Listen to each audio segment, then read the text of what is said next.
রাস্তায় পড়ে থাকা টাকা উঠালে কি গুনাহ হবে এবং এই টাকা কাকে দিতে হবে? ভাই, রাস্তায় যদি কোনো কুড়িয়ে পড়া জিনিস পাওয়া যায়, আপনি 10টা টাকা পাইলেন, 5টা টাকা পাইলেন, একটা কয়েন পাইলেন বা কোনো কিছু পাইলেন, এটা যদি উঠানো হয় তাহলে কি করতে হয়?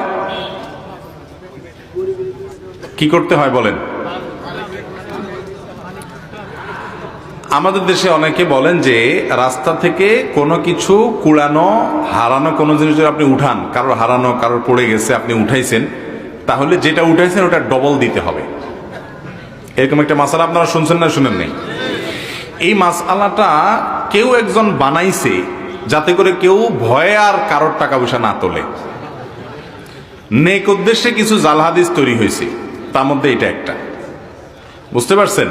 অথচ কোরআন হাদিসে কোথাও কথা বলা হয় নাই। তা আপনি এক কাঠিয়া আগ বাড়িয়ে কেন এরকম নিজের মন গড়া মাসআলা বলবেন? এটা জায়েজ নাই, গুনাহের কথা।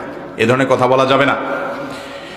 যদি রাস্তায় কোনো কিছু পড়ে থাকে দেখেন আপনি, জিনিসটা যদি খুব তুচ্ছ হয়, সামান্য হয়, ধরেন কথার কথা 2 টাকার কয়েন, এটা যার হারাইছে সে আর এটা খুঁজতেও যাবে না, আপনি জানেন খুব সামান্য জিনিস, তাহলে সেটা আপনি নিজে গরিব হলে গরিব খেলেন বা কোনো গরিবকে আপনি দান করে দিলেন। আপনি নিজে গরিব হলে আপনি নিজে খেয়ে ফেলতে পারেন বা কোনো গরিবকে দান করে দিতে পারেন। আর যদি জিনিসটা দামি হয়, ধরেন আপনি 1000 টাকা পাইছেন, 2000 টাকা পাইছেন, মূল্যবান কিছু পাইছেন, যেটার মালিক এটাকে খুঁজে বেড়াবে আপনি জানেন, তাহলে সেক্ষেত্রে এটা নেওয়ার পর আপনার দায়িত্ব হলো চতুর্পাশে ভালো করে ঘোষণা দেওয়া, ভাই এই জায়গা আমি কিছু টাকা পাইছি, কার হয় নিয়ে যাবেন। দীর্ঘদিন আপনাকে ঘোষণা দিয়ে যেতে হবে, যেতে হবে, যেতে হবে। কোনোভাবেই মালিক আর পাওয়া যাচ্ছে না, কোনো হদিস নাই, কোনো আলামত নাই, কোনো কিচ্ছুতেই পাচ্ছেন না, আর আশাও নাই। এতদিন হয়ে গেছে, অনেক দিন হয়ে গেছে, বহুত খোঁজাখুঁজি করছেন, তারপরেও পান নাই। তাহলে এবার কি করবেন?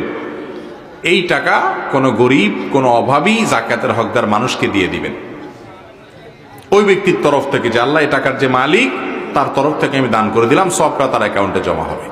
আর আপনি যদি এরকম করেন যে আপনি ওইটা নিয়ে একটু খুঁজলেন, খোঁজাটা এমনভাবে খুঁজলেন যাতে কাউকে না পাওয়া যায়, এই টাইপের খোঁজা খুঁজলেন, হ্যাঁ?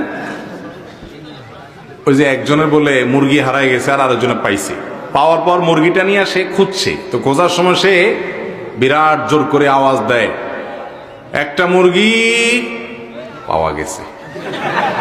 এমন ভাবে পাওয়া গেছে বলে যে এটা আর কেউ শুনে না। সবাই মনে করে কি জানি কি একটা মুরগি বেচা হবে না কি, পরেরটা আর মানুষ শুনে না। তো এইভাবে সারাদিন ডাকি আসি, এরপরে আসি বলে, হুজুর আপনার কথা অনুযায়ী আমি আজকে বহুত চিৎকার দিয়ে ডাকছি,